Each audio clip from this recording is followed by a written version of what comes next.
अस्सलाम वालेकुम। कल दिन में और कल रात को बारिश हुई थी।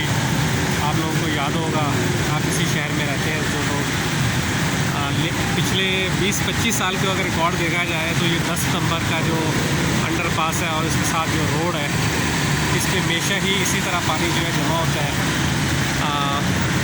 जब वसीम अख्तर मेयर थे उस वक्त भी बार बार इस जगह की जो है निशानदेही होती थी कि जी ये अंडरपास जो है यहाँ पे ऊपर पानी जमा हो जाता है और इसको जो है बंदोबस्त नहीं है। ये देख रहे हैं आप, गटर भरे होते हैं, ठीक है, और पानी जो है वो जमा है।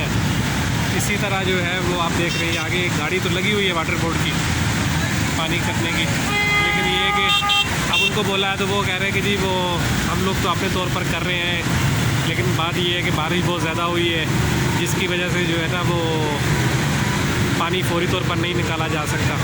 लेकिन देखा जाए तो ये कल रात को बारिश हुई थी और अभी जो है वो तकरीबन 12-15 घंटे गुजर गए हैं बारिश को।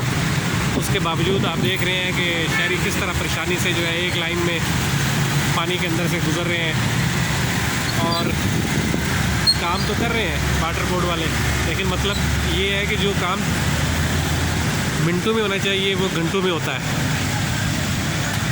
इसलिए जो है वो आप सामने देख रहे हैं फुटपाथ से भी एक और गटर खोलने की कोशिश कर रहे हैं ताकि पानी स्पीड से निकाला जा सके। लेकिन ये है कि बस वही बात है कि जी पिछली गवर्नमेंट ये कर की, उससे पिछली गवर्नमेंट ने ये किया था, उससे पिछली गवर्नमेंट ने ये किया था। जो गवर्नमेंट अभी काम कर रही है पिछले 5 साल से कर रही है उसका कोई जवाब नहीं है कि जी वो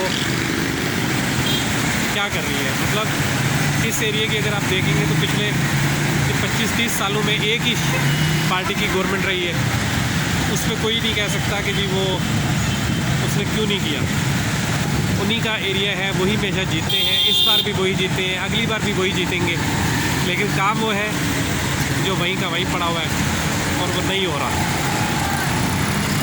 ज़रूरत इस बात की है कि इस काम को स्पीड से किया जाए ताकि जो है ये शहरी जो है वो अपने मसले से राम स्कूल से यहाँ से गुज़र सकें। जो बारिश जो है वो तफरीह की वजह होती है वो जो है वो शहरियों के लिए परेशानी का बायस बनती है। इसलिए जो है